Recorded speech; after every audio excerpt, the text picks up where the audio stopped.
Hey guys. Tonight, we're doing one of those stories that sounds modern, but absolutely is not. So dim the lights. Put your phone down somewhere safe. Get comfortable. And let's gently drift backward in time, to a world with no internet, no delivery apps, and somehow, still weed. Because of course there was. Now, when most people think about cannabis, they imagine something vaguely recent. Maybe the 1960s. Maybe a college dorm room that smells like regret and incense. But humans, as it turns out, have been extremely consistent creatures. If something grows naturally, alters consciousness, and doesn't immediately kill us, we will absolutely try it. Repeatedly. Over thousands of years. With confidence. So tonight, we're not racing.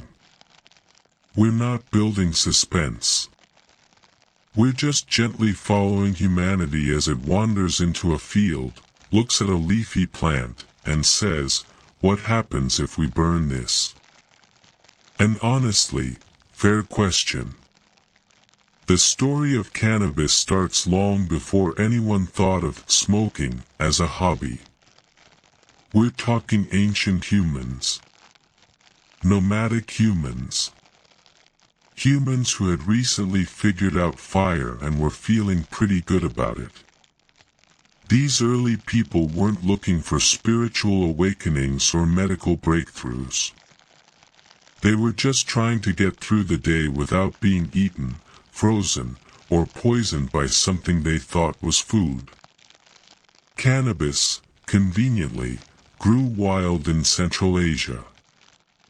Mostly around areas that are now modern-day Mongolia, southern Siberia, and western China.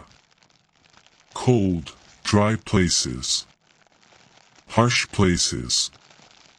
The kind of environments where people spent a lot of time sitting around fires, thinking deeply, mostly because there wasn't much else to do. At first, cannabis wasn't smoked. It was used practically. Very practically. The fibers were strong. The plant was versatile. It made ropes. Clothing. Nets. Things you need if you're hunting animals bigger than you and hoping they don't notice. So for a long time, cannabis was just useful. Not fun. Not mystical. Just another plant doing plant things. But here's the thing about humans. Eventually, someone always gets bored. And at some point, historians aren't totally sure when, but likely around 3000 BCE, someone noticed that when cannabis seeds or flowers were tossed into a fire, something happened. Not a big dramatic event. No thunder. No visions of gods. Just a feeling. A soft shift. A warm heaviness. Thoughts slowing down. Maybe someone stared at the flames a little longer than usual and said something deeply unhelpful like, "Wow." And that was it. That was the moment. Not documented, of course. No one wrote, "Dear Diary, today we discovered vibes." But archaeology fills in the blanks. Burned cannabis residue has been found in ancient burial sites, especially among nomadic tribes. Which tells us two things. One, people were intentionally burning it. And two, they thought it was important enough to bring into the afterlife. Which is honestly kind of sweet. These early users weren't trying to escape reality. Reality was already doing a great job of being exhausting. Cannabis became part of rituals, funeral rites, spiritual practices. Shamans would inhale the smoke and enter altered states, which they interpreted as communication with ancestors or spirits. And sure, maybe that's what they thought was happening. Or maybe they were just extremely relaxed and staring into space. Both can be true. As we move gently forward, cannabis drifts east and south. Into China. Into India. Into cultures that were very organized, very philosophical, and very into plants that made life feel slightly more manageable. In ancient China, cannabis shows up early. Like really early. Emperor Shennong, the legendary, divine farmer, supposedly catalogued medicinal plants around 2700 BCE. Cannabis was on the list. Used for pain. Used for inflammation. Used for anxiety. Used for things that, frankly, modern humans still complain about. The Chinese didn't romanticize it. They didn't panic about it either. It was medicine. It had a job. Sometimes it worked. Sometimes it made you sleepy. Sometimes both. And nobody made a big deal about it. India, though. India absolutely leaned in. By the time we reach the Vedic period, around 1500 BCE, cannabis is deeply woven into spiritual life. It appears in sacred texts. It's associated with Shiva, the god of destruction and transformation, who, according to legend, enjoyed cannabis so much that it became one of his favorite offerings. Which tracks? In India, cannabis took multiple forms. Bhang, a drink made from cannabis leaves, became common during festivals. It was mild, social, slightly euphoric.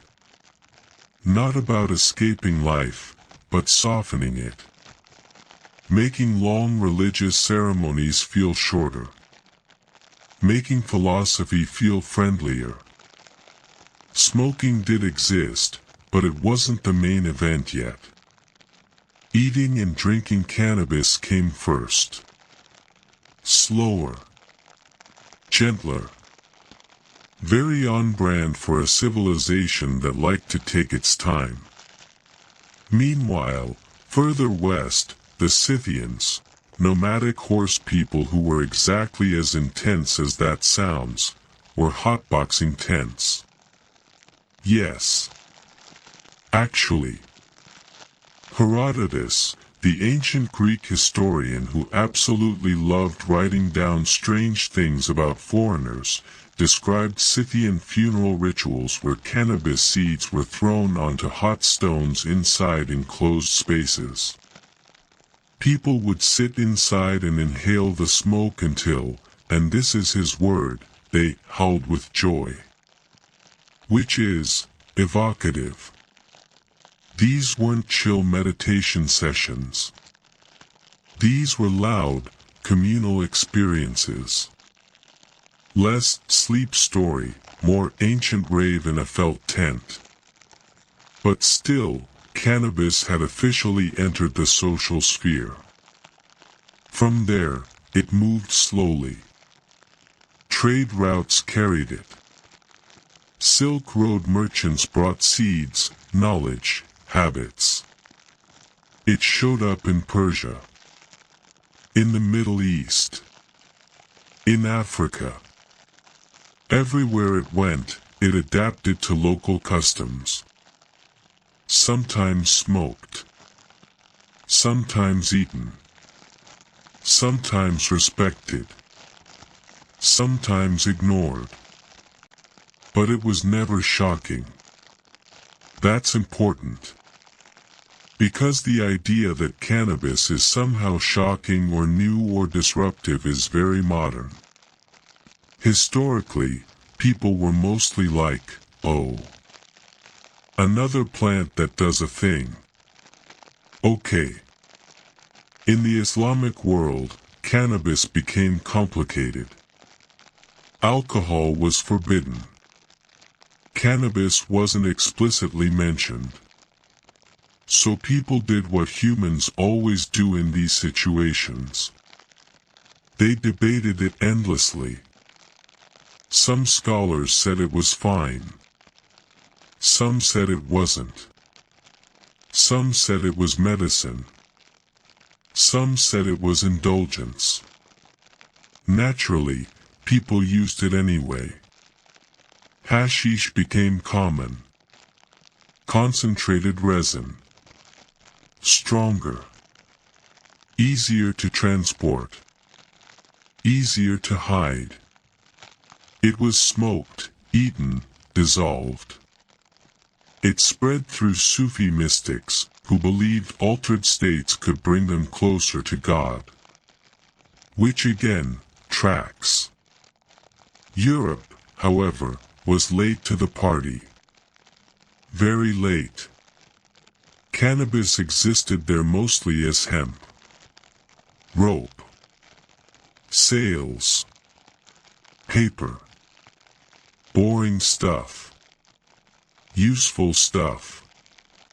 No one was sitting around medieval castles passing joints and pondering existence. Mostly because medieval castles were cold, damp, and smelled terrible. You had to be very committed to any form of relaxation. Smoking in Europe focused on other things. Herbs. Tobacco later on.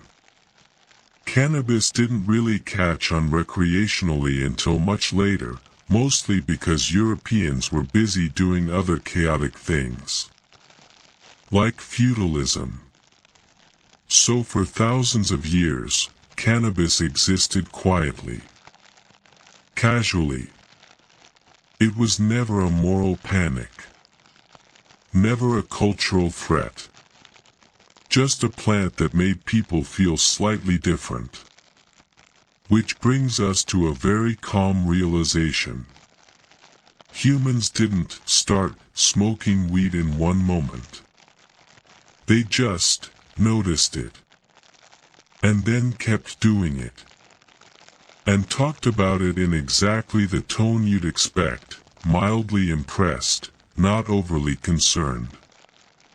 As we drift forward in time, things will get more organized. More regulated. More judgmental. Of course they will. But for now, in this early phase, cannabis is just another companion plant. Growing alongside humanity. Offering fiber, medicine, and the occasional existential pause. And honestly, that's a pretty gentle beginning. So take a breath. Let your thoughts slow. And when you're ready, we'll float forward into the next era, where cannabis meets empires, doctors, and people who really love writing rules about everything. But not yet. Alright. Settle back in again. Nothing sudden is about to happen. No twists. No shocking reveals. Just history, gently unfolding at the pace of a very relaxed walk. When we left off, cannabis had quietly made itself comfortable across much of the ancient world. It wasn't famous. It wasn't infamous. It was just there.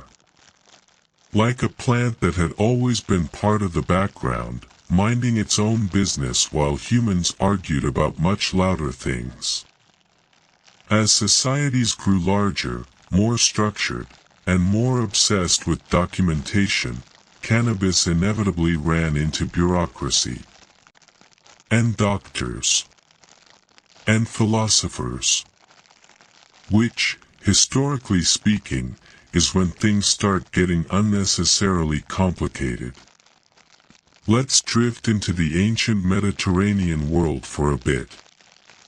Greece and Rome. Places where people thought deeply, wrote constantly, and still believed bloodletting fixed most problems. In ancient Greece, cannabis wasn't exactly mainstream, but it was known. Greek physicians, including Hippocrates, yes, that Hippocrates, mentioned hemp for inflammation and pain.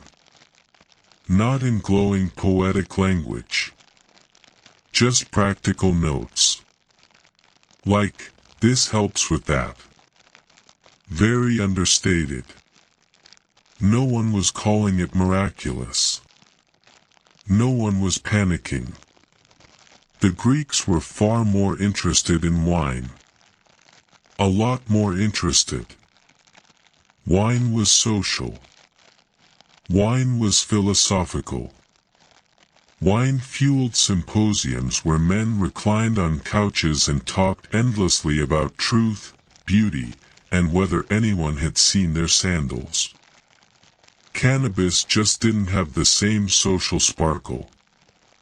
Rome inherited this attitude. Hemp was valuable. Cannabis was medicinal. The Romans loved efficiency, and cannabis fit nicely into that category. Pliny the Elder wrote about it. Galen prescribed it occasionally.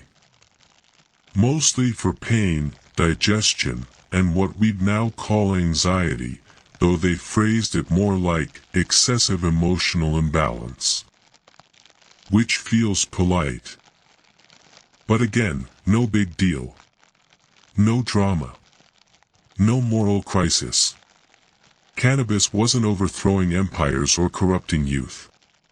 Rome had much bigger problems, like emperors who thought they were gods and emperors who thought horses should be senators. Perspective matters. As Rome faded and Europe entered the medieval period, cannabis faded too. Not completely, but quietly. Hemp remained essential. Cannabis as a psychoactive substance became rare. Not because it was banned, but because knowledge fragmented. Trade routes shifted. Medical texts were lost, rewritten, mistranslated, or ignored. Europe was busy surviving. And praying. Mostly praying. Meanwhile, elsewhere, cannabis continued its calm existence. In the Islamic Golden Age, roughly from the 8th to the 14th centuries, medicine flourished. Scholars translated ancient Greek and Roman texts, added their own observations, and built a surprisingly advanced understanding of the human body. Cannabis appeared in medical encyclopedias. Used thoughtfully. Carefully. Sometimes debated. Scholars like Avicenna discussed its effects, benefits, and potential harms. There was nuance. There were footnotes. There were arguments. Which is exactly what happens when smart people encounter something mildly controversial but not actually dangerous. Hashish, though, gained a reputation.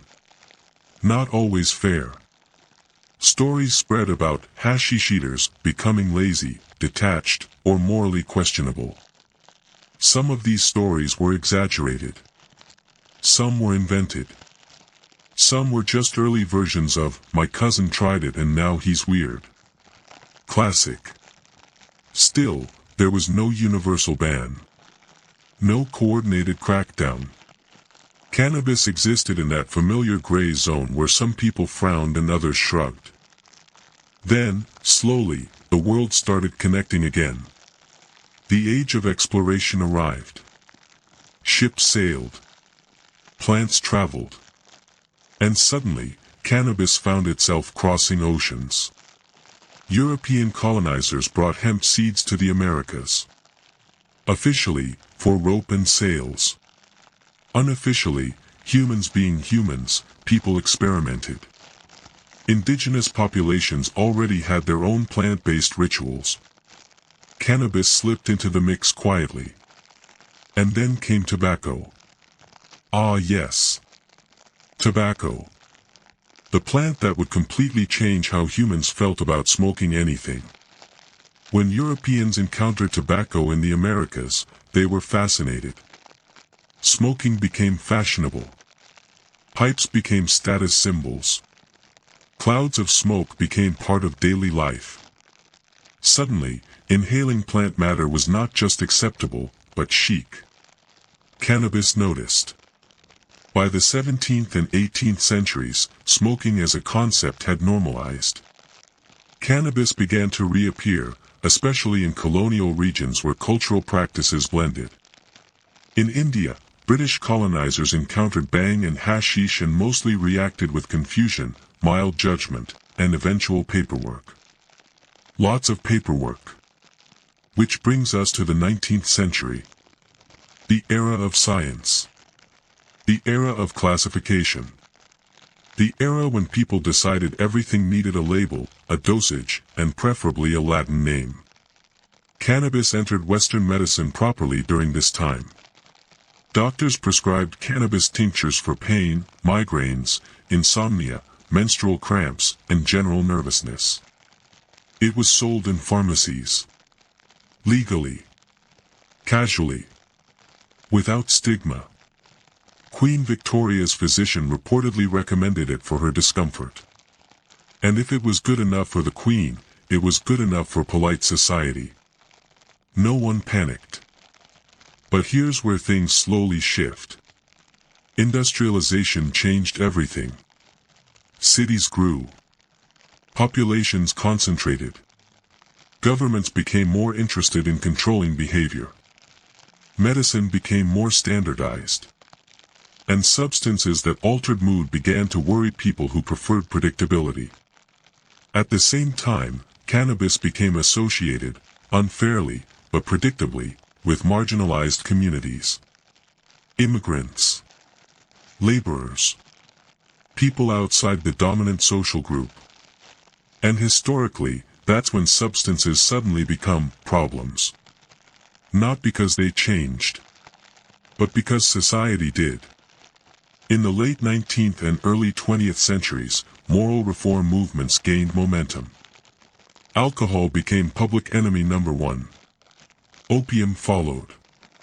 Cannabis, which had been quietly minding its business for millennia, was suddenly noticed. And questioned. And misunderstood. But that part of the story comes later. Much later. With laws. And headlines. And very dramatic language.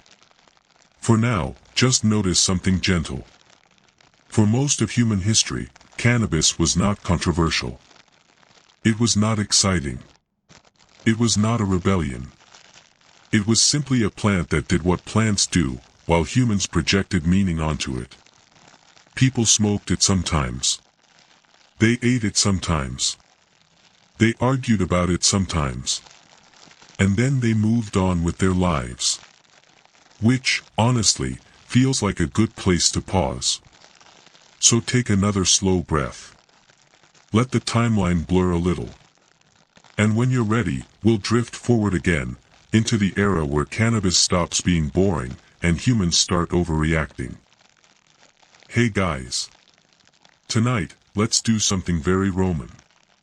Which means it's loud, chaotic, deeply unnecessary, and somehow extremely important to everyone involved. So go ahead and dim the lights. Get comfortable. Let your shoulders drop a little. And imagine a city that smells like dust, sweat, olive oil, and bad political decisions. Because tonight, we're drifting into ancient Rome. Specifically, into the Circus Maximus. A place where people gathered not for peace, not for wisdom, but to scream at horses. And honestly, that tracks. Now, the Circus Maximus wasn't subtle. It wasn't refined. It wasn't tasteful. It was massive. Absolutely massive. A long, open stadium stretched between two hills, capable of holding over 150,000 people. Some estimates say more. Which means nearly the entire city could show up at once, sit shoulder to shoulder, and collectively lose their minds. All for chariot racing. Not metaphorical racing. Actual racing. Men standing in lightweight chariots, pulled by teams of horses, whipping around sharp turns at dangerous speeds, while the crowd screamed opinions at them. This was Rome's favorite thing. Not philosophy. Not law. Not conquering the known world. This. The Circus Maximus began humbly. Like most Roman institutions, it started as a dirt track. Just an open space used for religious festivals and games. Over time, because Romans never knew when to stop, it grew larger. And longer. And more permanent. By the time we reach the late Republic and early Empire, the Circus Maximus is the beating heart of Roman entertainment. If you wanted to understand Roman society, you didn't go to the Senate. You went here. And you listened to what people yelled. Because chariot racing wasn't just sport. It was identity. There were teams. 4 main ones. The Reds. The Whites. The Blues. The Greens. Each with their own colors, supporters, sponsors, and rivalries. And when I say rivalry, I don't mean friendly competition. I mean people would literally riot. You were born into a faction. You inherited it. Your father supported the Greens, so you supported the Greens. Changing allegiance was seen as suspicious. Like switching gods. Or political parties. Or both at once. People argued about charioteers the way modern people argue about celebrities. Who was overrated? Who was past their prime? Who had sold out? Who deserved more races? It was endless. And loud. And deeply personal. The charioteers themselves were complicated. Most of them were slaves. Or former slaves. Which already makes this whole system feel a little strange. These men had no legal freedom, but enormous public influence. They were famous. They were rich. They had fans who adored them and enemies who cursed them. Some charioteers earned more money than senators. Which senators absolutely hated. Imagine being born into wealth, educated your whole life, climbing the political ladder, only to be outearned by a guy whose job was, don't crash the horse cart. Rome was nothing if not ironic. Charioteers trained intensely. They were small, agile, and fearless. Or at least very good at pretending to be. Races were dangerous. Crashes were common. Death was always a possibility. And yet, the races never slowed down. In fact, danger was part of the appeal. Romans loved risk. They loved spectacle. They loved watching someone almost lose everything and then maybe not. And if they did lose everything, well, that was unfortunate. Next race starts soon. A typical race involved 7 laps around the track. The turning points were sharp. The barriers unforgiving. One wrong move and you could be thrown from the chariot, tangled in reins, dragged, trampled, or smashed against stone. Which happened. Often. The crowd reacted accordingly. With enthusiasm. People placed bets. A lot of bets. Entire fortunes changed hands based on which color crossed the finish line first. There were professional gamblers. Amateur gamblers. People who swore they didn't gamble but absolutely did. Everyone gambled. The emperors noticed this obsession and leaned into it. Because of course they did. Emperors sponsored games. They funded races. They sat in the imperial box and pretended to be just as emotionally invested as everyone else. Some actually were. Some had favorite teams. Some had favorite charioteers. Caligula famously loved the Greens. Loved them. He allegedly dined with their horses. Which feels on brand for Caligula and deeply uncomfortable for everyone else. Nero, meanwhile, preferred to participate. He didn't just watch. He raced. Poorly. But no one told him that. Because, again, emperor. The Circus Maximus wasn't just entertainment. It was political theater. A place where emperors could show generosity. Or test popularity. Or distract the population from things like food shortages or unpopular wars. Look, the emperor would say, metaphorically. Horses. And the crowd would go, yes. Horses. This worked. Shockingly well. People came early. Like, dawn early. They brought food. Drinks. Cushions. They claimed seats. They argued with neighbors. They sang chants. They insulted opposing factions. They lived for this. And the architecture supported the chaos. The track was long and narrow. The central barrier, the spina, was decorated with statues, shrines, lap counters shaped like dolphins and eggs. Because Romans loved symbolism and had no problem mixing religion into sports. Every race began with ceremony. Trumpets. Processions. The dropping of a cloth to signal the start. And then sudden motion. Noise.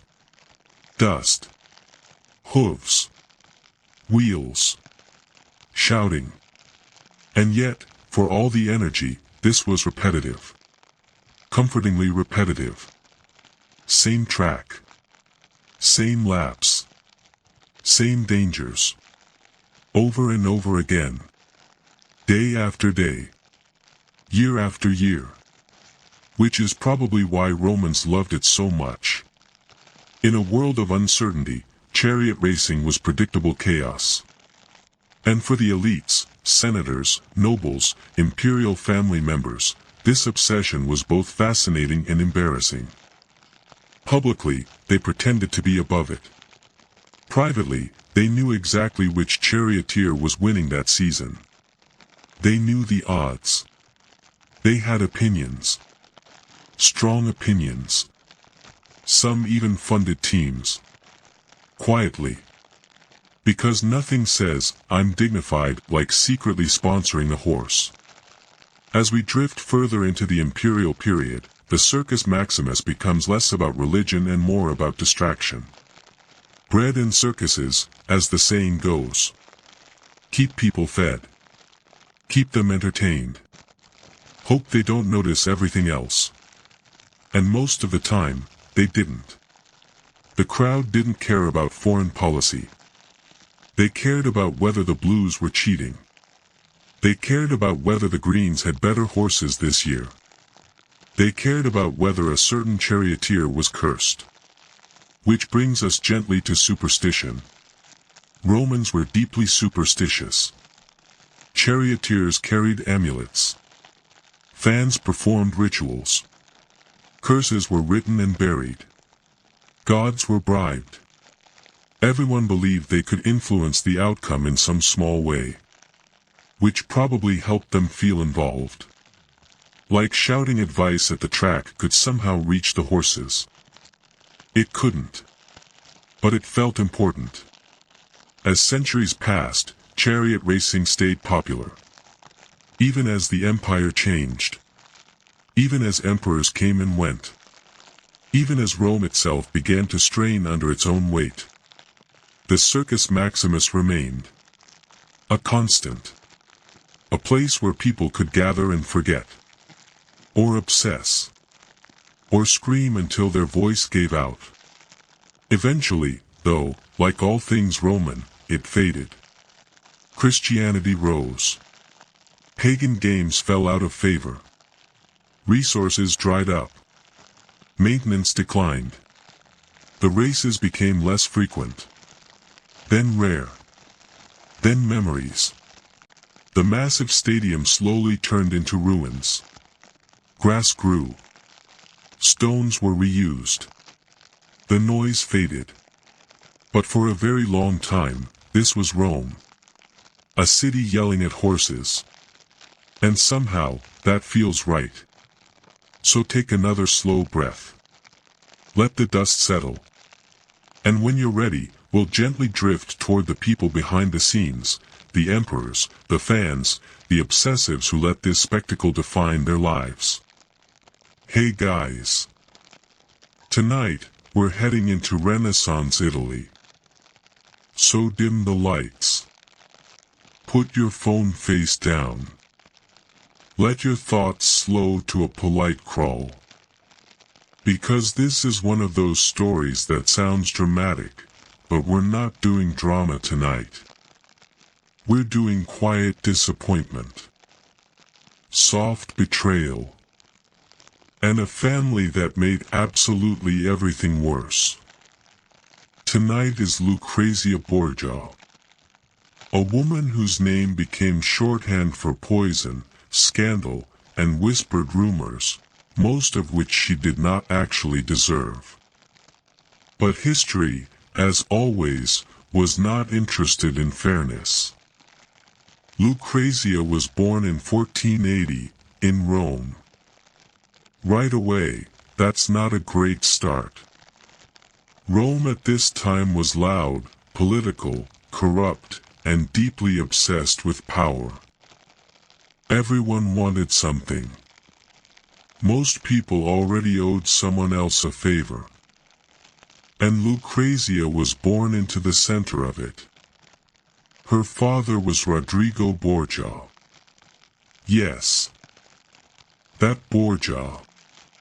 The one who would later become Pope Alexander VI.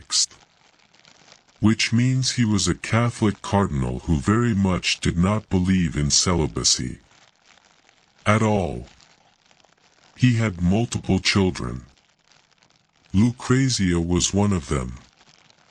And everyone knew. Rodrigo loved power. He loved wealth. He loved status. And he loved his children in a way that was affectionate, but also extremely strategic. They were not children so much as long-term political investments. Lucrezia's mother was Venazia de Catania. Not a wife. Not officially anything. Just a woman Rodrigo kept around because she was convenient and pleasant and did not ask too many questions. Lucrezia grew up in a household that was technically not legitimate, but functioned very comfortably. She was educated. Well educated. Languages, poetry, music. She was intelligent, observant, and very aware that her survival depended on staying agreeable. This would become important. When Lucrezia was still a child, her father began arranging her future. Which meant marriages. Not romance. Not companionship. Alliances. Power. Leverage. Her first betrothal happened when she was barely a teenager. This one didn't go anywhere. Then another. Also discarded. Each engagement was announced and quietly cancelled as political winds shifted. Lucrezia learned early that nothing in her life was permanent. Especially not promises. By the time she was 13, her father became Pope, which is when everything escalated. Pope Alexander VI did not pretend to be holy. He embraced luxury. He held banquets. He promoted his children openly.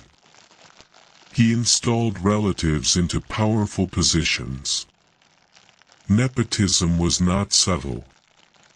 It was practically a brand.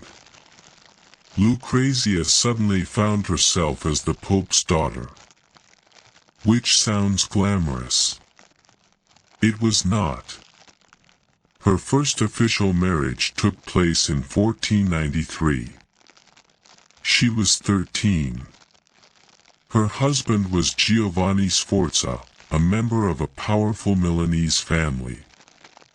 The match made sense politically. For about 5 minutes, Lucrezia was sent away from Rome to live with her husband. She did her duty. She was polite. She wrote letters. She waited. Then her father decided the marriage was no longer useful. So he annulled it, on the grounds that Giovanni was impotent. Publicly, Giovanni was understandably upset. He protested. He claimed the marriage was consummated. He hinted darkly that the Borgias were dangerous and unnatural and involved in things. Which is when the rumors began. Incest rumors. Poison rumors. Everything rumors. Giovanni eventually agreed to the annulment, because disagreeing with the Pope was bad for one's health. He left humiliated, angry, and very vocal. Lucrezia, meanwhile, returned to Rome with her reputation already damaged. She was still a teenager.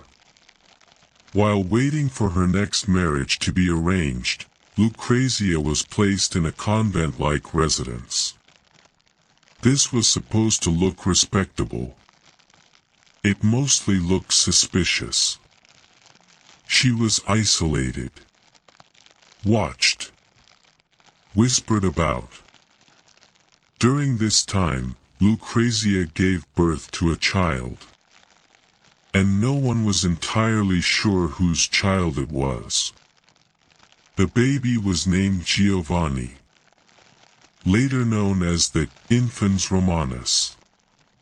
The Pope issued confusing documents suggesting the child might be his, or might be Lucrezia's brother Cesare's, or might be Lucrezia's. The truth was never clarified, which is very on brand for the Borgias. Lucrezia did not get to explain. She did not get to correct rumors. She did not get privacy. She simply continued existing while people speculated. And then came marriage number 2. In 1498, Lucrezia married Alfonso of Aragon. He was young, handsome, actually pleasant. Shockingly, this marriage seemed fine. Lucrezia appeared happy. They had a child. There were letters that suggested genuine affection, which meant it was doomed, because Alfonso was politically inconvenient. Cesare Borgia, Lucrezia's brother, had ambitions. Violent ambitions. Alfonso stood in the way. One night, Alfonso was attacked and badly wounded. Lucrezia reportedly nursed him personally. For a brief moment, it looked like love might win.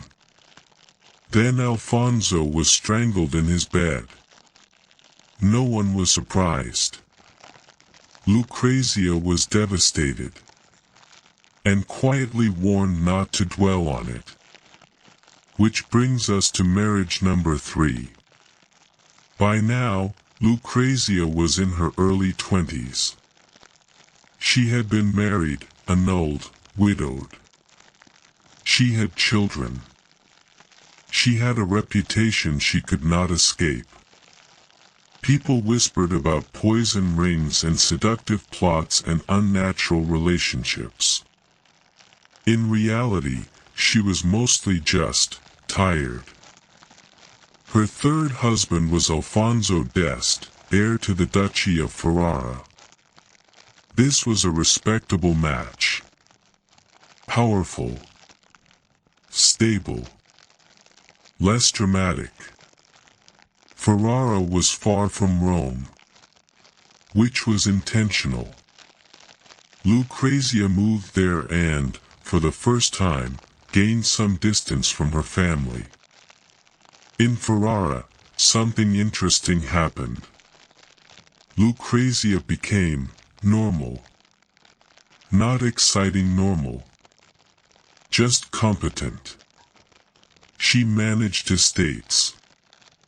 Hosted cultural gatherings. Patronized artists and poets. She governed in her husband's absence. She was respected. People who met her described her as calm, pious, intelligent. Not at all the monster they had imagined. She had more children. She experienced miscarriages. She suffered physically. She aged quickly. Her father died in 1503. Her brother Cesare fell from power shortly after. The Borgias collapsed. Lucrezia remained in Ferrara, watching the chaos from a safer distance. By the time she died in 1519, at the age of 39, she was no longer scandalous. Just worn down. A duchess. A mother. A woman who had survived her family. History, however, did not let her rest. Her name lived on as a symbol of corruption. Of poison. Of intrigue. Mostly because people needed a villain. And she had the misfortune of being visible. In reality, Lucrezia Borgia did not poison her enemies. She did not orchestrate murders. She did not seduce popes or manipulate empires. She was born into a family that treated people like tools. And she adapted. Quietly. Painfully. So as you settle deeper into rest, let that sit gently. Not every infamous woman was dangerous. Some were just trapped. Take a slow breath. And when you're ready, we'll float further into the Borgias themselves, the men who created the chaos and somehow blamed her for it. Alright. Settle back in again. Nothing sharp is coming. No sudden turns. Just the slow continuation of a life that never quite belonged to its owner. When we left Lucrezia, she was in Ferrara. Finally out of Rome. Finally away from her father's palace, her brother's temper, and the constant sound of rumors multiplying in dark corners. Ferrara was calmer. Not peaceful exactly, but calmer by Renaissance standards. Which mostly meant fewer assassinations before breakfast. Her husband, Alfonso d'Este, was not romantic. He was not charming. He was practical. He liked weapons, fortifications, and metallurgy. Which, compared to her previous husbands, was a refreshing change. He did not adore Lucrezia. But he did not destroy her either. In Ferrara, Lucrezia was allowed something she had never really had before. A role. She wasn't just a bargaining chip here. She was the Duchess. And the court expected her to act like one. To host. To listen. To smile politely. To remember names. To manage correspondence. To be visible, but not loud. Lucrezia was very good at this. She had learned early how to read a room. How to say little. How to notice everything. Years of surviving the Borgias had trained her perfectly for a quieter kind of power. She surrounded herself with poets, scholars, musicians. Not because she was bored, but because culture was safe. Culture didn't stab you in your sleep. Usually. Ferrara became known as a refined court. And Lucrezia's presence helped. She patronized artists. She supported writers. She hosted gatherings that were calm, tasteful, and faintly melancholic. Which fits. She also governed. When Alfonso was away, which was often, Lucrezia acted as regent. She handled petitions. Oversaw finances. Dealt with diplomats. Made decisions. Real ones. And she did it competently. Foreign ambassadors commented on her intelligence. Her seriousness. Her restraint. This was not the Lucrezia of legend. This was a tired woman doing her job carefully. Still, her past followed her. Visitors arrived expecting scandal. Poison rings. Seduction. Intrigue. And instead they found a duchess who dressed modestly, attended mass, and asked practical questions about trade routes. Disappointing, honestly. Her personal life, though, remained difficult. Lucrezia's pregnancies were frequent and exhausting. Some children survived. Many did not. Miscarriages were common. Each one weakened her. Doctors prescribed rest, prayer, and optimism. Which did very little. She was often ill. Fevers. Pain. Fatigue. The kind of lingering weakness that never fully leaves. But she continued her duties anyway. Because stopping was not an option. Her relationship with Alfonso was distant.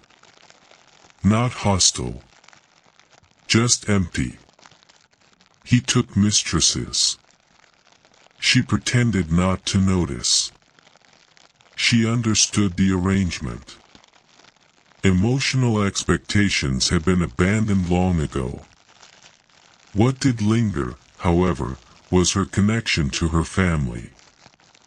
Even in Ferrara, Lucrezia could not fully escape being a Borgia. Her brother Cesari's downfall unfolded slowly. After their father's death, Cesare lost protection. Allies abandoned him. Enemies circled. He was arrested. Escaped. Arrested again. Eventually exiled. Lucrezia watched this from afar. She did not intervene. She could not. And perhaps she did not want to. Cesare had been powerful.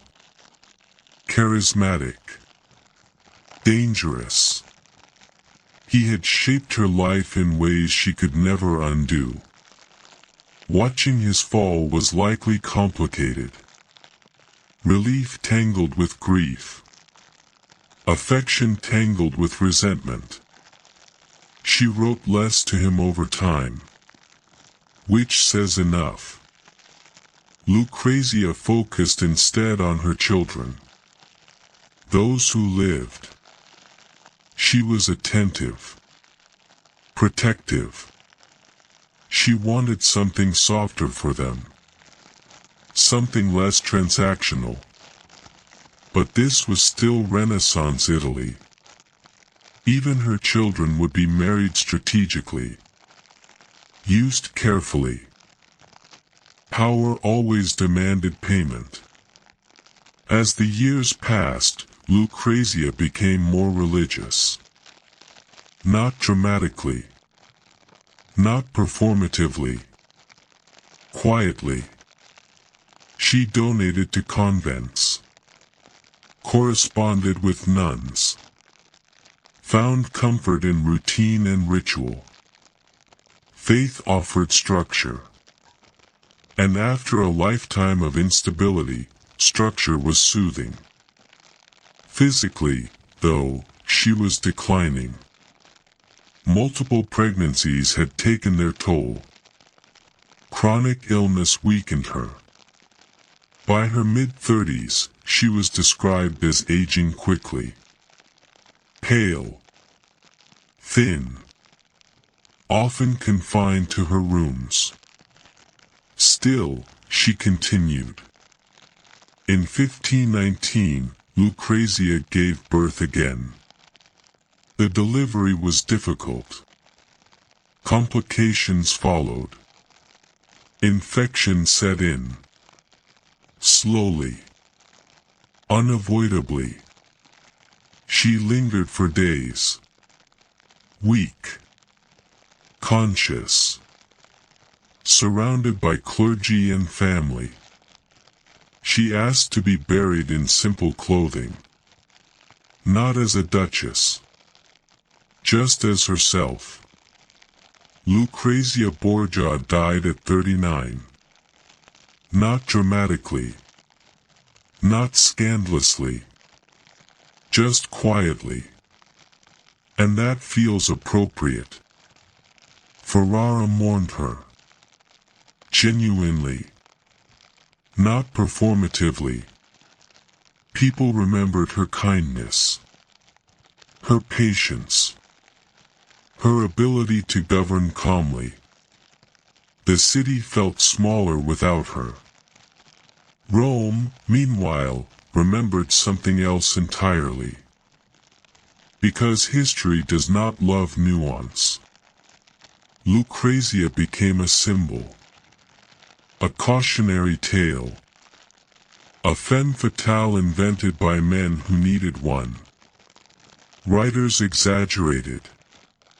Artists hinted. Rumors hardened into facts. Poison rings appeared in paintings.